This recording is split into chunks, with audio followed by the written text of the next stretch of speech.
Bonjour Lise. Bonjour André. Bonjour à vous et bienvenue à cet épisode de nos joyeux nomades chez Félix.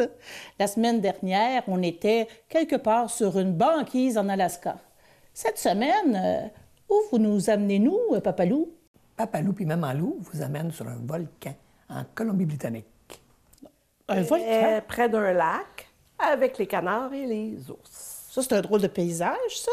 Tout en même place? Tout dans la même province. Tout en même province. Ben, allons zioter ça ensemble.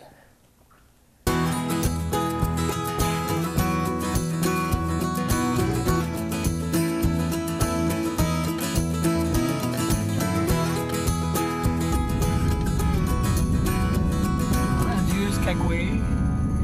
Ça fait 4 jours qu'on est parqué au même endroit et c'est la première fois que notre indicateur de puissance d'électricité a chuté en bas de 12. On est à 11.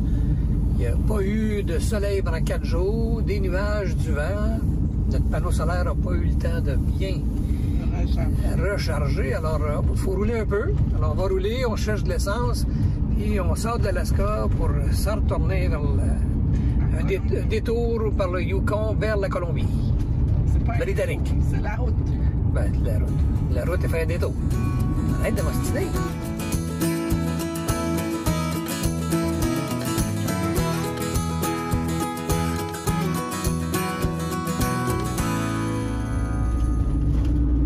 Quand on dit qu'on est au sommet, hein? Voilà. On roule dans les nuages. 3290 pieds. Et je pense qu'on arrive aux douanes. On voit des affiches, des poteaux. Et là, on rentre au Canada. Voilà, on ne voit plus rien. On est en chenoute complet.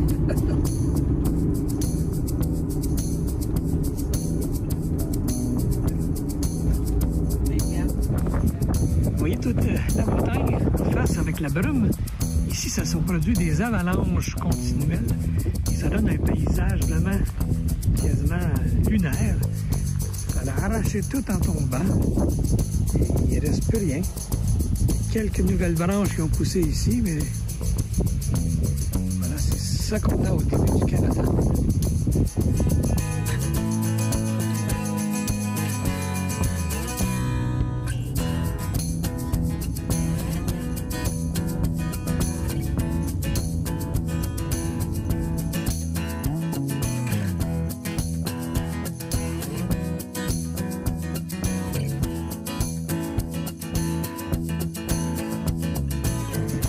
Et oui, c'est du sable.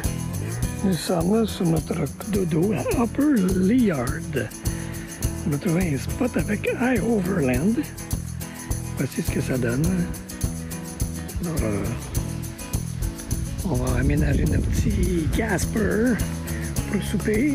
Il y a plus de moustiques qu'en Alaska. Nous sommes les bienvenus, la chair fraîche.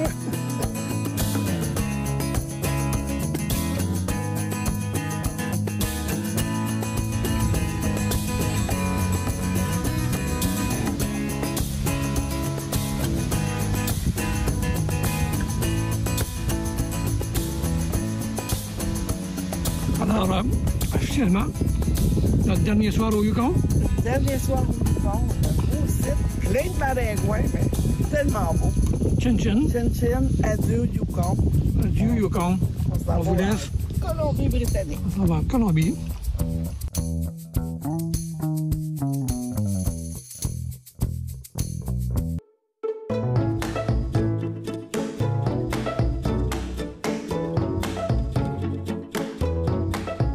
Les arrêts de nuitée.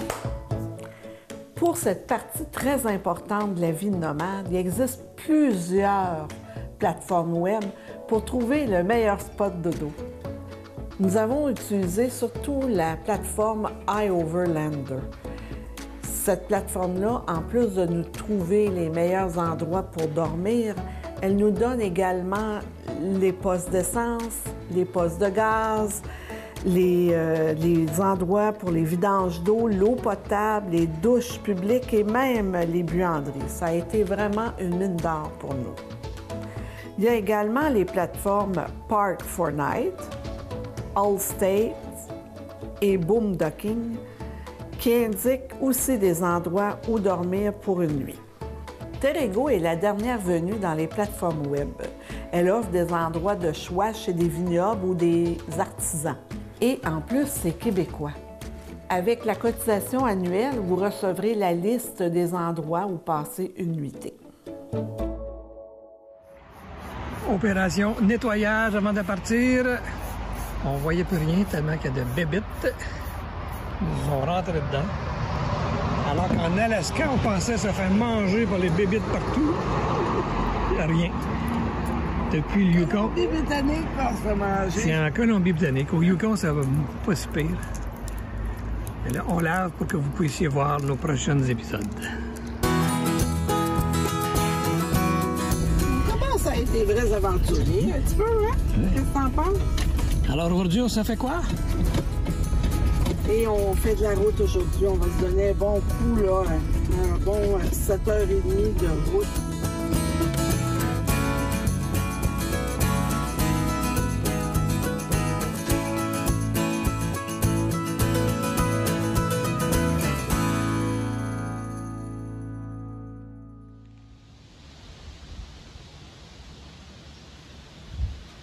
Alors, on vient de faire un détour inattendu.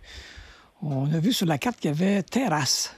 Alors, pas Terrasse Vaudreuil, mais Terrasse Colombie-Britannique. Fait qu'au lieu d'aller vers Prince-Georges, on a tourné à droite et il y avait une indication d'aller dans un parc. Je vous laisse le choix de prononcer le nom. Et c'est un tour en auto qu'on peut faire. Et on va rouler sur un ancien volcan. Là, on roule carrément dans un champ de lave. Regardez à gauche et à droite. C'est de la lave de 1700. En plein cœur de la Colombie-Britannique. Ce qui serait, selon les dires, le dernier volcan qu'il y a eu au Canada.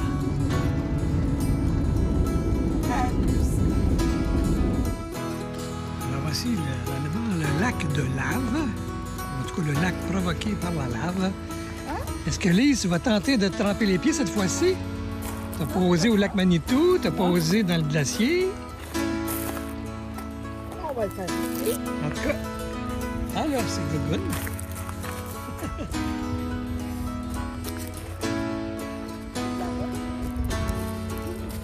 Attention, on va tomber. C'est quoi?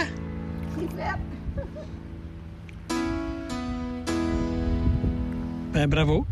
Tu as enfin mis les pieds dans l'eau du Canada.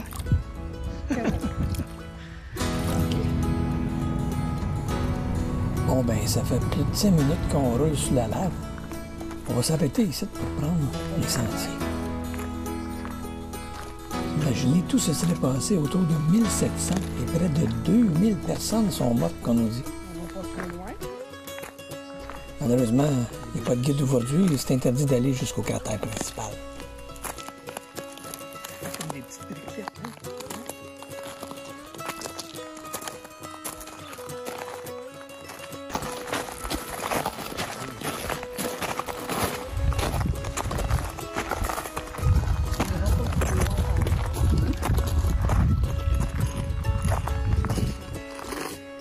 On voit que la mousse c'est déjà commencé à se prendre après les restants roches de lave.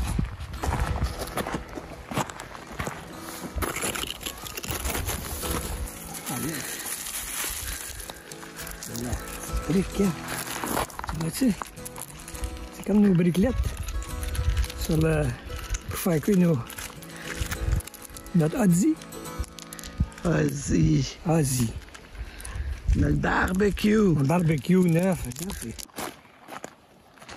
Alors, on pourrait dire que notre Gaspard a foulé un volcan vieux des années 1700.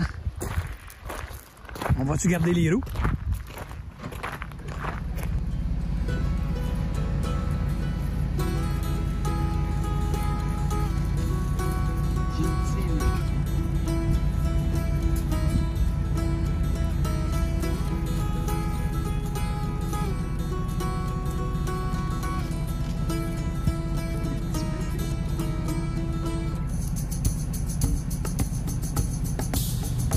Nos premiers ossements est d'aussi proche. Je suis comme ça, sur le bord de la route. Ça fait au moins 10 minutes, quoi.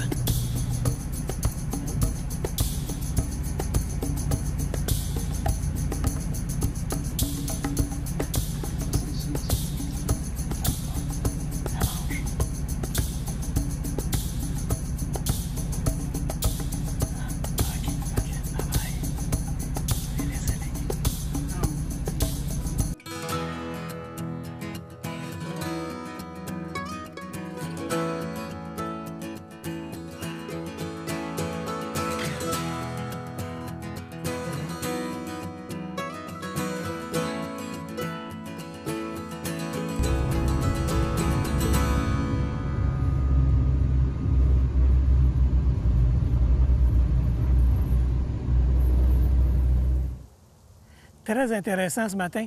Nous sommes au lac William, un lieu où Jean-Louis a filmé la majorité de ses séquences pour ses films sur les canards et les oiseaux aquatiques.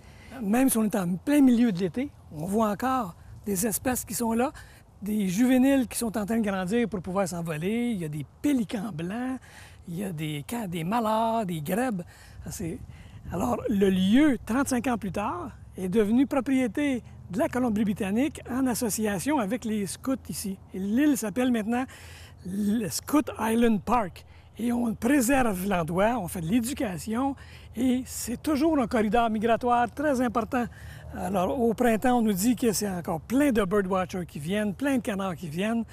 Alors, c'est vraiment intéressant de voir que 35 ans après, le lieu est encore préservé et même encore plus que quand Jean-Louis est venu.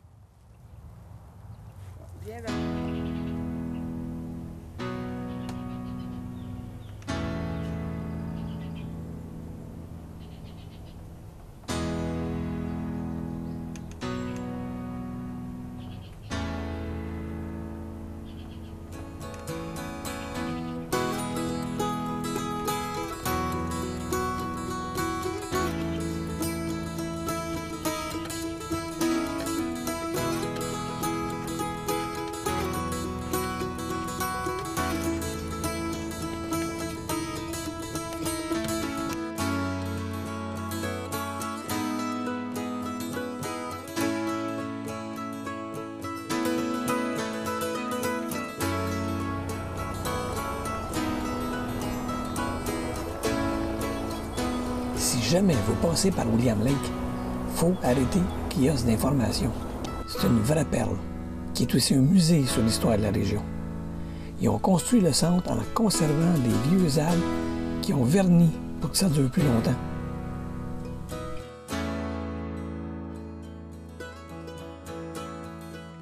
Si vous êtes également des amateurs de cow-boys, la ville est également reconnue pour ses fameux rodéos. Je suis très contente d'apprendre dans cet épisode, c'est qui ce cinéaste qui était Jean-Louis Freund? Dis-moi donc, c'était qui ça, André? C'est celui qui m'a monté le métier. Il m'a emmené partout sur la planète pour filmer les animaux, montrer comment. Alors, on est allé plusieurs fois à William Lake filmer, entre autres cachés sous les vieux arbres qu'il y avait. C'est pas parce que tu es un vieil arbre que tu te donnes des vieilles pommes. C'est ça que nous disait Félix, hein? Ben d'ailleurs, c'est comme vous, si vous me le permettez, mes chers joyeux nomades. Grâce à vous, vous nous apprenez plein de choses sur notre belle et grande contrée.